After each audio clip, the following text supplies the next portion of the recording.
Realmente Abraham discutió con Dios para que no destruyeran la ciudad y Dios fue razonable, ¿sí? Pero lo que no le pareció para nada malo a Dios fue que Lot ofreciera a sus hijas para que las violaran. ¿En qué? Sí, a cambio de los ángeles.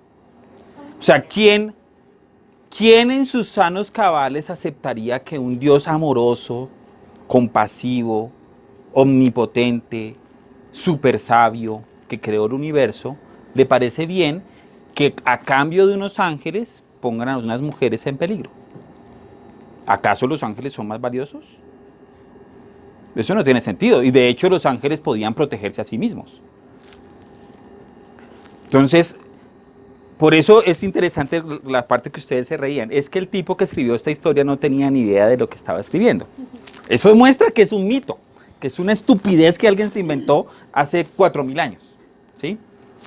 Pero sigamos con la hipótesis inicial que tiene todo creyente, que Dios existe y que la Biblia es la palabra de Dios y que todo lo que dice ahí es cierto, ¿cierto? Entonces ahora piensen en la otra parte. Una de las cosas que critican los cristianos fundamentalistas y la mayoría de los religiosos es la libertad sexual. Les parecía horroroso que los tipos de Gomorra quisieran tener sexo con los ángeles, pero no le pareció para nada malo que las hijas de Lot tuvieran sexo con él emborrachándolo. Eso no tiene sentido, ¿sí? Entonces por eso es que la Biblia no puede ser un libro como guía moral en la escuela, en ninguna parte, ¿sí? A menos de que usted haga lo que llaman en razonamiento crítico cherry picking, escoge solo lo bonito, ¿sí?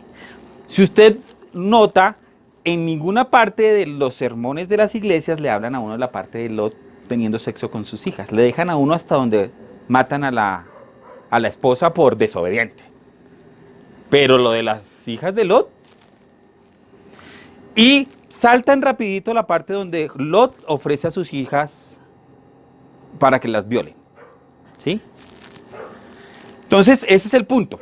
Los creyentes, para evitar la disonancia cognitiva, que seguro los que han estado en otras conferencias ya saben qué es, lo voy a explicar rápidamente, es cuando usted cree algo y se da cuenta de que los hechos están en contra de lo que usted cree.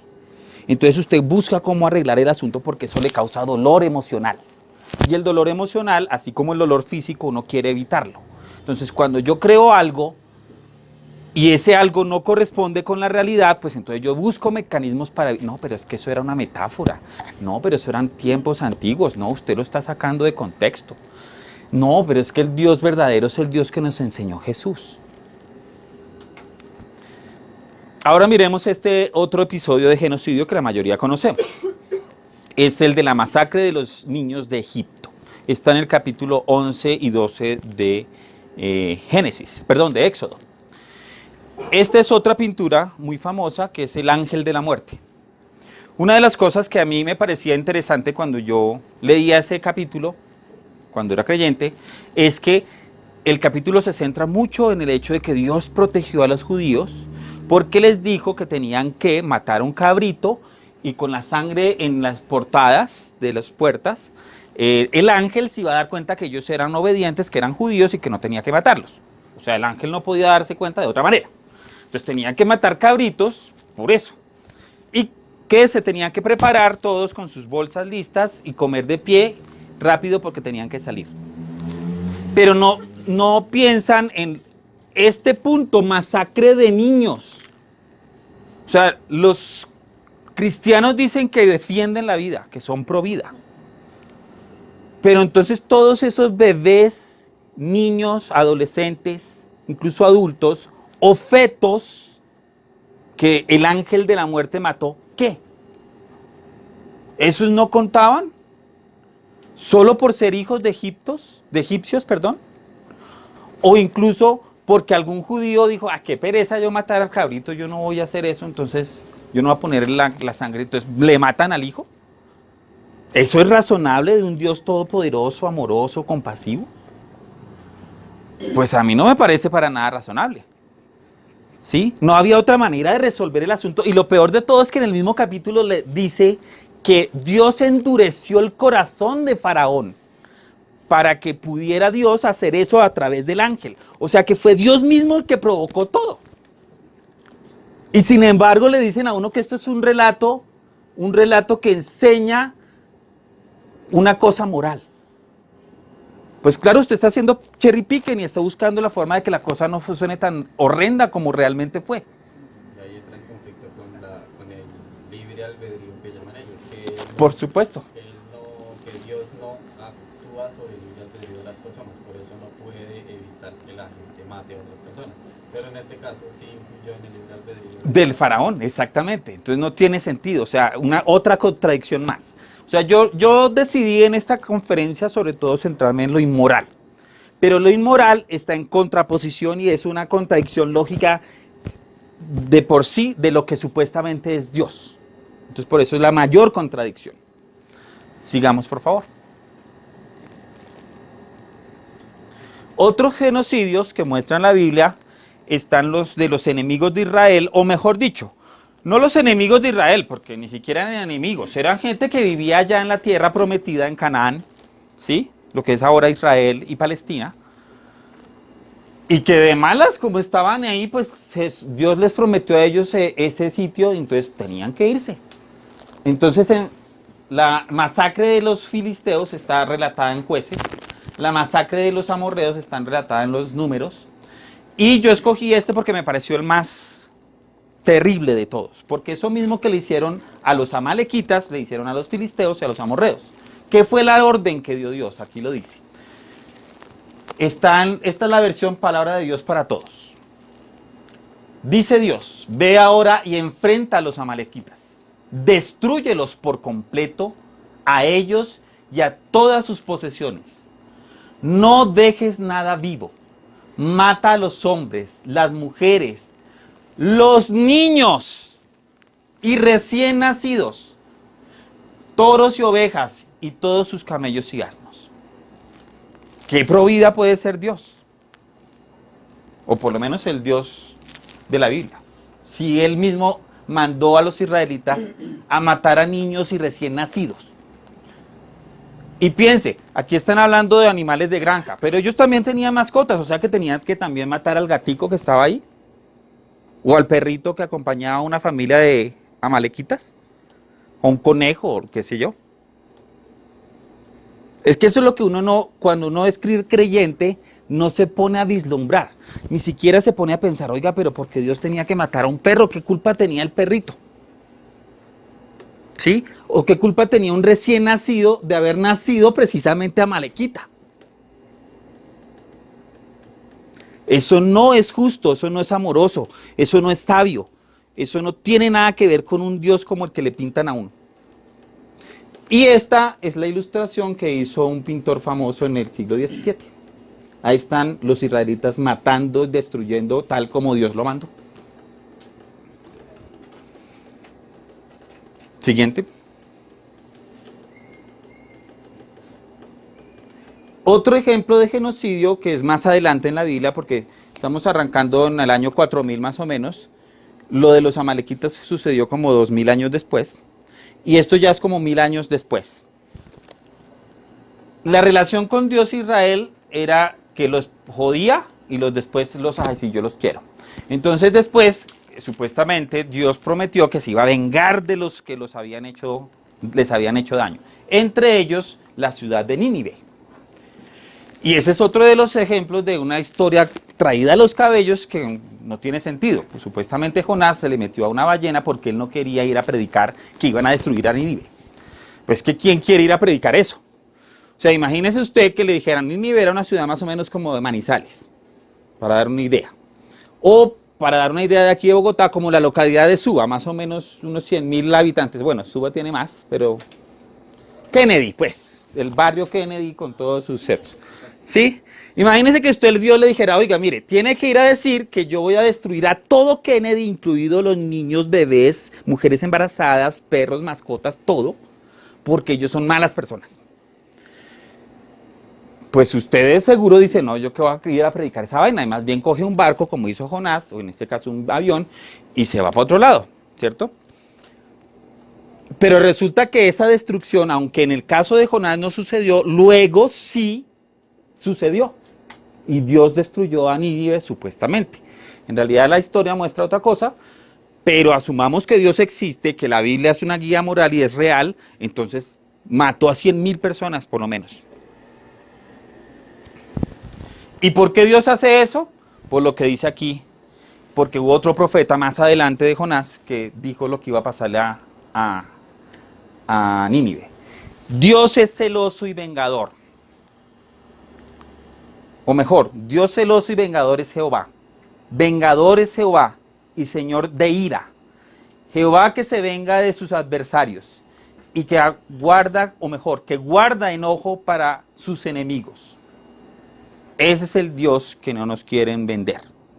A nosotros nos venden el Dios bueno, chévere, que supuestamente perdona a María Magdalena, y lo curioso es que ese texto es espurio, lo metieron 2 siglos después de que supuestamente Jesús vino, ¿sí? Que ayuda a los enfermos y todo eso, pero no le muestran a uno que es un Dios vengativo, celoso, y que fuera de eso le guarda a usted rencor por hacer algo malo. ¿Cómo puede ser eso compatible con el Dios amoroso que le enseñan a uno, o sabio? A mí no me parece en absoluto. Eso es una contradicción completamente. Sigamos, por favor. Y otro ejemplo del genocidio es el de los mismos israelitas, cuando Dios les profetiza, entre los grandes profetas, Isaías, Ezequiel, Daniel, que va a destruirles a Jerusalén por ser malos creyentes. Entonces mire lo que dice aquí este texto. Después de las 62 semanas, le quitarán la vida al jefe consagrado. Jerusalén y el templo serán destruidos por la gente de un rey que vendrá. El fin llegará de pronto, como una inundación, y hasta el fin seguirán la guerra y las destrucciones que han sido determinadas. Esa fue la profecía que supuestamente trajo Daniel. Y, si mal no recuerdo, como 50 años después de que él dijo eso, entonces los babilonios llegaron y arrasaron con Jerusalén completamente y sacaron a la gente desnuda amarrados de un lazo. De hecho, en Isaías hay otro capítulo que a mí me impresionó cuando lo leí, pero me impresionó porque como yo creía tanto, entonces yo decía, ay, qué bueno Isaías, es un berraco Isaías, ¿cómo predicaba? Yo cómo no voy a salir a predicar ahí que me insulten. Sí, mire lo que le hizo Dios a Isaías que tenía que hacer. Le dijo, mire, usted tiene que irse a la plaza central de Jerusalén. Haga de cuenta que a usted le toca ir a la Plaza Bolívar ahorita. Bueno, no ahorita, puede ser al mediodía. Y tiene que desnudarse y raparse. ¿Sí? Y tiene que ponerse un lazo en la cintura. Y cuando la gente le pregunte, diga que así es que van a salir todos los israelitas, sobre todo las mujeres que son muy creídas y que usan el pelo muy bonito y que se ponen unas campanitas acá para llamar la atención, que así como él está, así le va a tocar a ellas, por ser creídas y por no creer en Jehová. Y al pobre Ezequiel lo mandó a cocinar pan con estiércol humano, porque así iban a vivir los israelitas después de que Dios los destruyera a través de los babilonios. ¿Es razonable un Dios de esa clase que haga esas cosas con sus súbditos incluso? Así se hayan portado mal. Siguiente, por favor. Entonces aquí voy a hacer otro videito de un resumen de lo que ya hemos visto y de otras cosas muy bonitas que enseña la Biblia y que un pastor decidió enseñar en la escuela dominical en Estados Unidos, que es muy común. A los niños los llevan a una salón aparte y un profesor especial les enseña la Biblia mientras los adultos están en la iglesia haciendo pues el culto. Miremos lo que les enseñó él. Siguiente, por favor, y le das clic para llamar al vínculo, por favor.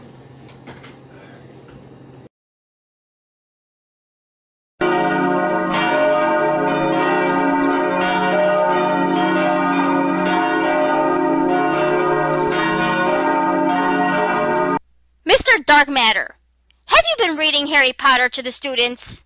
No, of course not.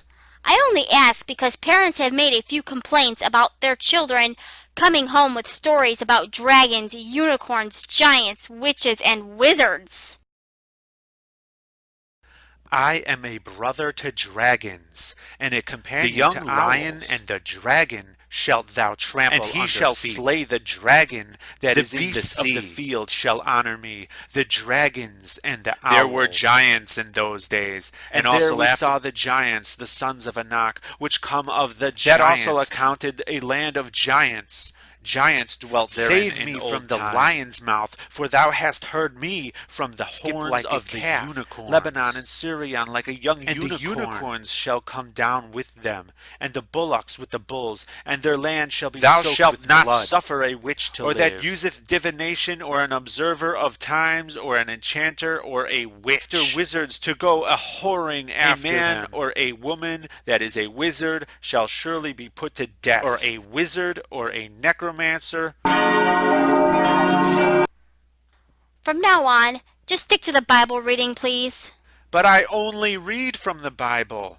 Okay, just stay away from the stories about dragons, unicorns, giants, witches, and wizards. Got it? Got it. And that's the story of how Lot fucked his daughters. Yay! It's okay to cut off your penis if it helps to keep you from sinning. Altogether, it's okay to cut off your penis. Class, where do we keep the scissors? In the scissor drawer. God killed Judah's son, so Judah told his other son to fuck his dead brother's wife so that she could bear children. Onan didn't want to knock the broad up, so whenever they fucked, he pulled out. God didn't like that, so he killed Onan.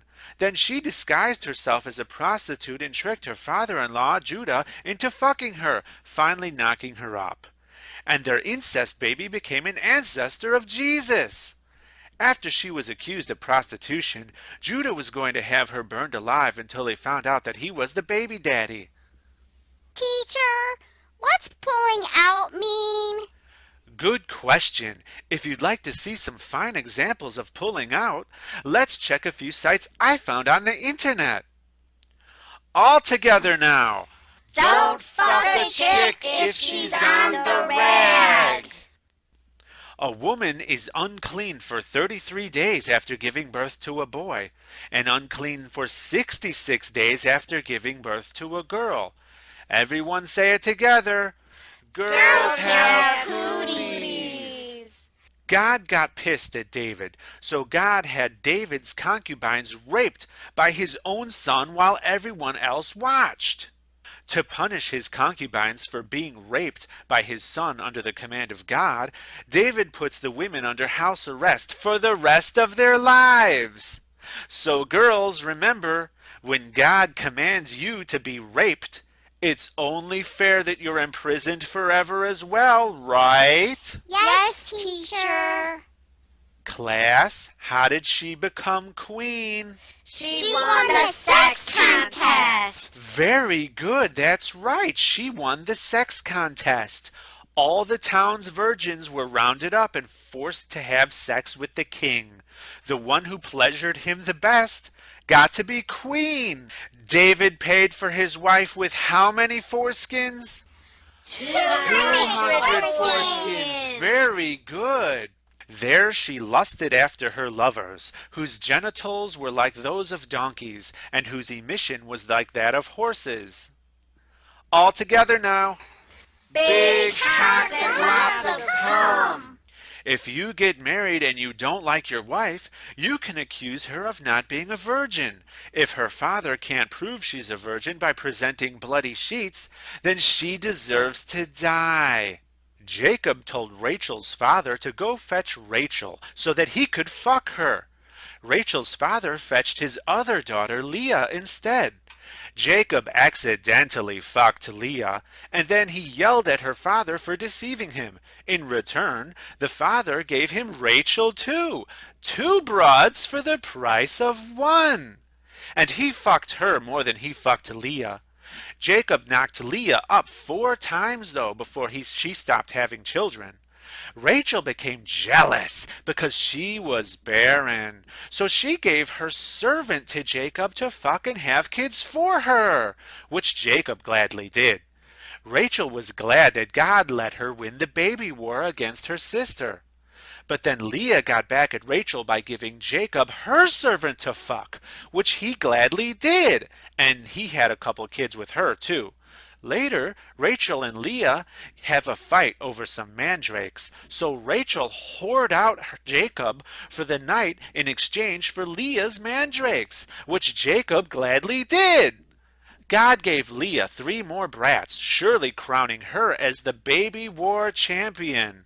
But God felt sorry for Rachel, the sore loser, so he allowed her to get pregnant, thus giving her a final pity brat. God was going to kill Moses' son, but Moses' wife saved him by chopping off the baby's foreskin with a stone and tossing it at Moses' feet. Everyone all together, if you have foreskin, God wants you to die. Having in her hand a golden cup full of abominations and the filthiness of her fornication. Salpicón de Who todos los knows where to find buenos a woman with a cup relatos que filled with tiene la the Biblia para filthiness of enseñarle a her los niños en la fornication? escuela, que es lo que nos quieren poner por medio de la política los evangélicos. Obvio, o sea, esto es una parodia completa de lo que realmente ellos quieren hacer, ¿sí? Quizás tienen buenas intenciones, ¿sí? Pero el punto es que, viendo que la Biblia realmente es un libro que no puede ser una guía moral según la moral actual, pues ¿por qué no usar las cosas que ya hemos aprendido como humanos? ¿Cierto? Cosas mejores que eso. Bien, otro punto en que la mayoría estamos de acuerdo es que el asesinato de niños no debería ser en ninguna circunstancia. E incluso esa es una de las caballitos de batalla políticos que tienen los evangélicos, ¿sí? No debe asesinarse los niños y por ende no deberían asesinarse los niños no nacidos, ¿sí? Pero ¿qué dice la Biblia respecto a eso? Entonces el primer ejemplo que tenemos acá, es el que está en Segunda de Reyes 2:23. Yo lo puse en inglés porque curiosamente los traductores en español de la Reina Valera, que la utilizan los evangélicos, utilizan la palabra muchachos, ¿sí? Pero en inglés, en la versión más usada, en la versión inglesa del King James, que es la versión más común en Estados Unidos y en todo el mundo angloparlante, miren lo que dice acá.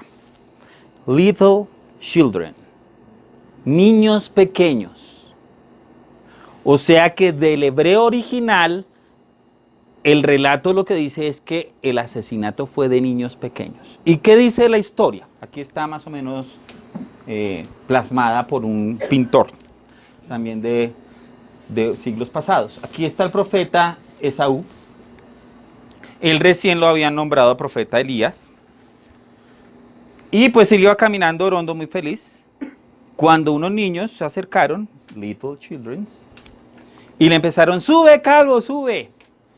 Y él le dio rabia que le dijeran calvo y le pidió a Dios que mandara maldición sobre ellos y salieron unos osos y se los comieron. 42 o 45 niños, no recuerdo. O sea, ¿qué clase de Dios amoroso, sabio, poderoso, justo puede mandar a matar a unos niños a que se los devoren vivos porque le dicen calvo a su profeta? Oiga, pero ¿qué tocado ese man? ¿Y qué tocado Dios? Que responde a una oración así tan absurda. O sea, no le responde a un niño en el África que se está muriendo de hambre, pero sí le responde a este desgraciado que quiere matar a los niños de alguna manera. Eso no tiene sentido. Por eso es una contradicción en sí misma de todo lo que supuestamente nos han enseñado que es el Dios de la Biblia. Siguiente.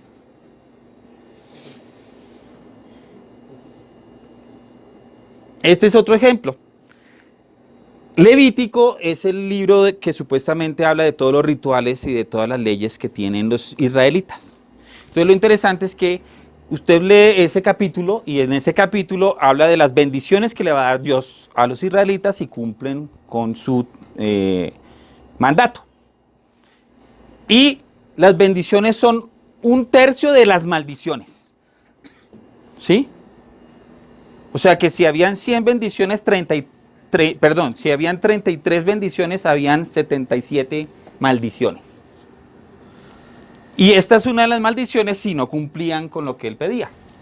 Lo que dice aquí es, que si no cumplían con su palabra, ustedes tendrán que comerse la carne de sus hijos y la carne de sus hijas. ¿Qué clase de Dios piensa que cualquier pecado horroroso que usted se imagine, está bien castigarlo con comerse la carne de sus propios hijos? El único Dios que era semejante es un Dios griego, pero la historia de él es hasta bonita, ¿sí? En comparación de esta, porque estos sí eran humanos reales. El Dios griego se estaba comiendo a otro Dios, ¿sí? Entonces, bueno, que se coman entre los dioses, pero ¿por qué los humanos? ¿Cierto? Siguiente.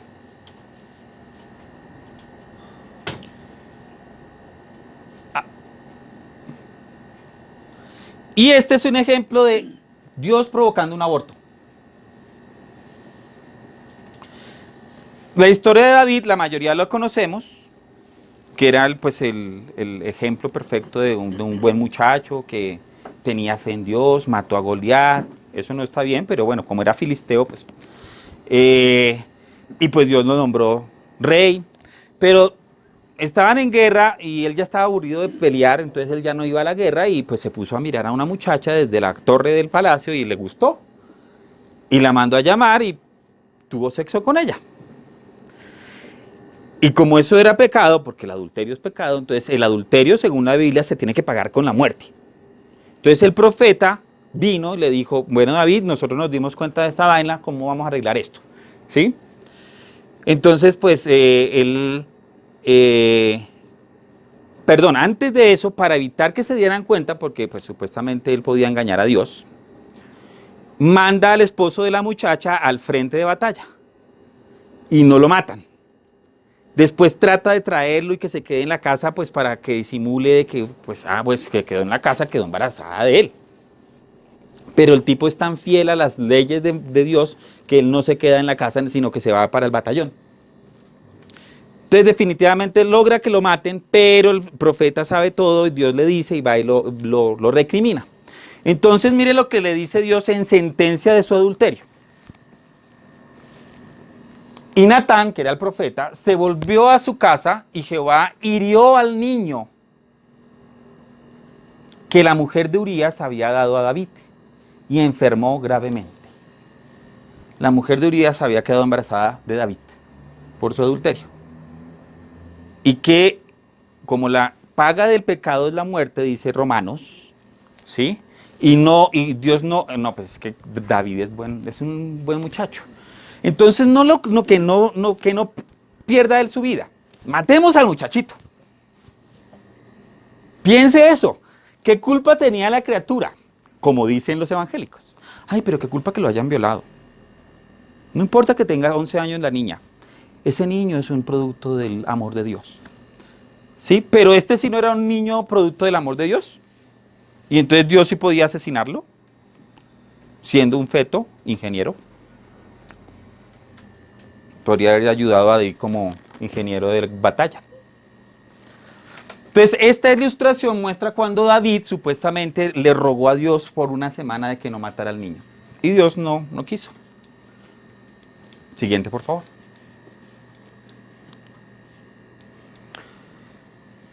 Este es otro relato de lo que supuestamente le iba a pasar a los israelitas, a las mujeres israelitas, por no hacer lo correcto.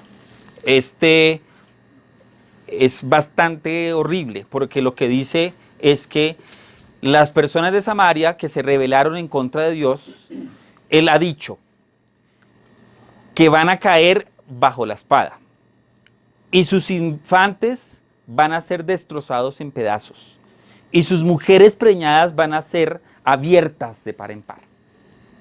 O sea que Dios estaba aprobando que las mujeres de Samaria fueran asesinadas y que fueran de esos sus hijos no nacidos fueran abortados. Entonces, ¿qué Dios provida es ese? Siguiente.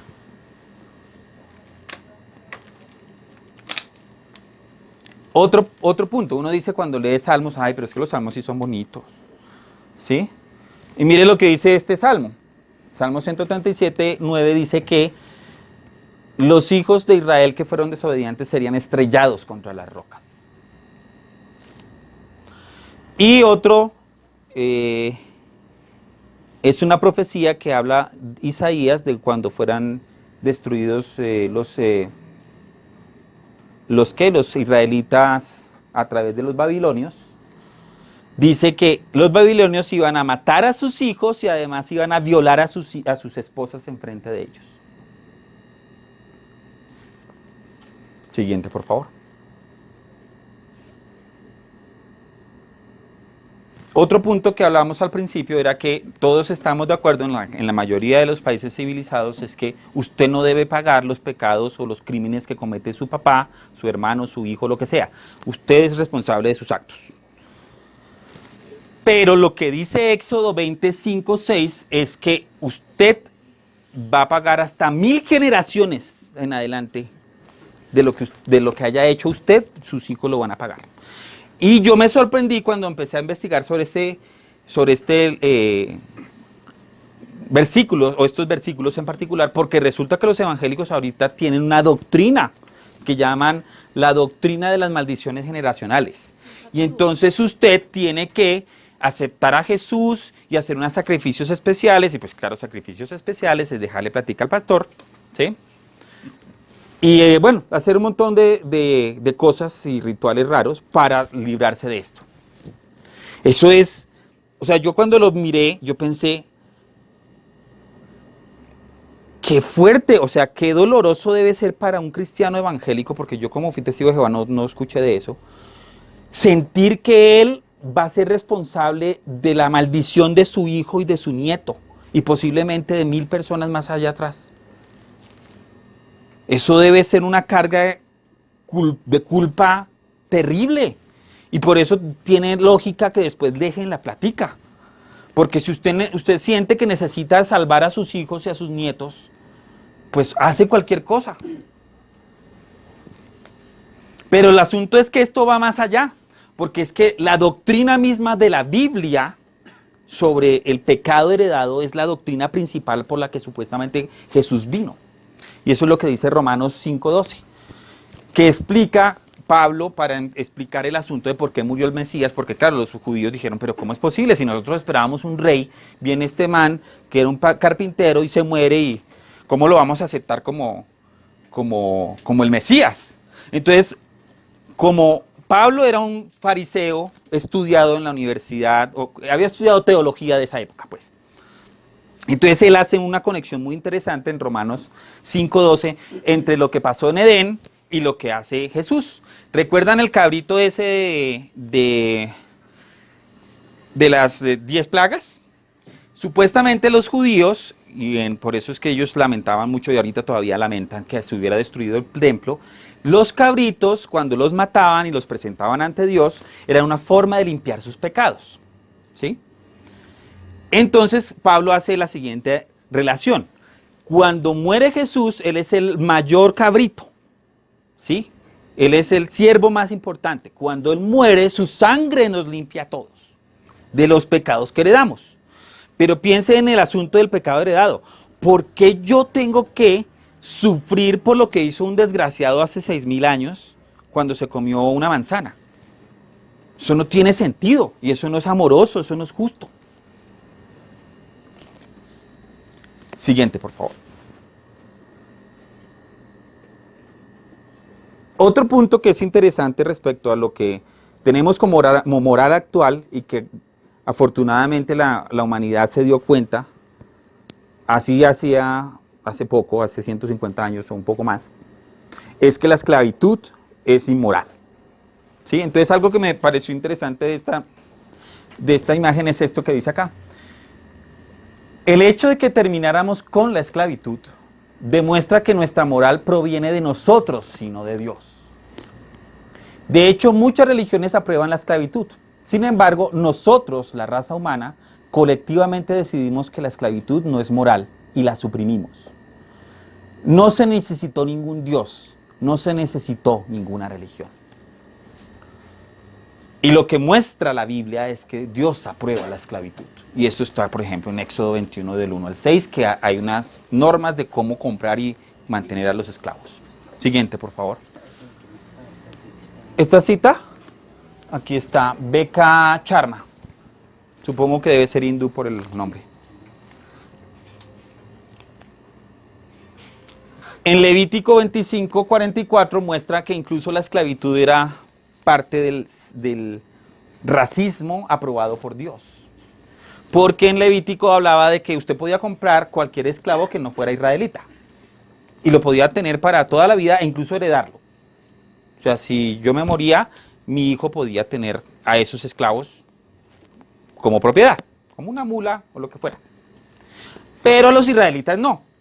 Sí se podían vender, y sobre todo las mujeres, porque también es machista Dios, los podía vender, pero solo por cierta cantidad de tiempo, no para toda la vida. Entonces era machista, aprobaba la esclavitud y fuera de eso era racista, Dios, el Dios de la Biblia. Siguiente, por favor. Bueno, perdón, devuélvele un poquito que quería hacer una ilustración respecto a este. Esta es una muestra de lo anti, o mejor dicho, de lo racistas que eran los judíos y que todavía son. Porque como se cree en el pueblo escogido, los fariseos, hay un relato en la Biblia que muestra del racismo que había, los fariseos entraban al templo y oraban así como estaba orando este. Y este era un recaudador de impuestos. Entonces, cuando uno lee el relato le parece bonito. Dice, ay no, pues es que Dios ya cambió de opinión. Pero, ¿cómo puede ser que el Dios del Nuevo Testamento deteste el racismo, pero el Dios del Antiguo Testamento incluso haga legislación para ello? Porque es que no era simplemente que yo me hago el de la vista gorda porque, es que es la cultura.